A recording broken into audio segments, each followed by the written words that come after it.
بچھو، کچھوے اور سانپ کا عجیب واقعہ۔ امام راضی رحمۃ اللہ علیہ نے رب العالمین کی تفسیر کرتے ہوئے حضرت ذوالنون مصری رحمۃ اللہ علیہ کا واقعہ نقل کیا ہے کہ وہ ایک دن کپڑے دھونے کے لیے دریائے نیل کے کنارے تشریف لے گئے۔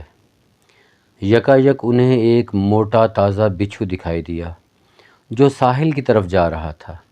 جب وہ کنارے پر پہنچا تو پانی میں سے ایک کچھوا نکلا اور سطح پر تیرنے لگا۔ بچھو نے جب اسے دیکھا تو وہ کود کر اس کی پشت پر سوار ہو گیا۔ کچھوا اسے لے کر دوسرے کنارے کی طرف چلا۔ حضرت ذوالنون مصری رحمۃ اللہ علیہ فرماتے ہیں کہ میں تہبند باندھ کر دریا میں اتر گیا اور ان دونوں کو دیکھتا رہا یہاں تک کہ وہ دریا کے اس پار پہنچ گئے۔ یہاں پہنچ کر بچھو کچھوے کی پیٹھ پر سے اترا اور خشکی پر چڑھ گیا۔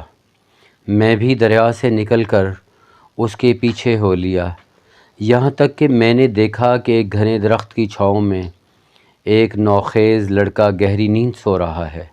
میں نے دل میں کہا کہ یہ بچھو دوسری طرف سے اس نوجوان کو کاٹنے آیا ہے۔ ابھی میں یہ سوچ ہی رہا تھا کہ اچانک مجھے ایک زہریلا سانپ دکھائی دیا جو پھن اٹھا کر لڑکے کی طرف بڑھ رہا تھا، لیکن ابھی وہ لڑکے کے پاس پہنچا ہی تھا کہ بچھو آگے بڑھا اور سانپ کے سر سے چمٹ کر بیٹھ گیا، یہاں تک کہ تھوڑی دیر میں سانپ مر گیا اور بچھو واپس کنارے کی طرف لوٹا۔ وہاں کچھوا اس کا منتظر تھا۔ اس کی پیٹھ پر سوار ہو کر وہ دوبارہ اس پار جا پہنچا۔ میں یہ عجیب ماجرا دیکھ کر یہ شعر پڑھنے لگا: یا راقد والجلیل یحفظہ من کل سوء یکون فی الظلم کیف تنام العین عن ملک تأتی منک فوائد النعم۔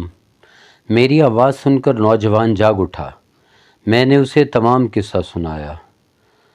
اس پر اس واقعے کا اتنا اثر ہوا کہ اس نے اپنی لہو و لعب کی زندگی سے توبہ کی اور تمام عمر سیاحت میں بسر کر دی۔ حضرت ذوالنون مصری رحمۃ اللہ علیہ کے مذکورہ دو شعروں کے مفہوم کو کسی فارسی شاعر نے کتنے اچھے طریقے سے کہا ہے: کار ساز ما بساز کار ما، فکر ما در کار ما آزار ما۔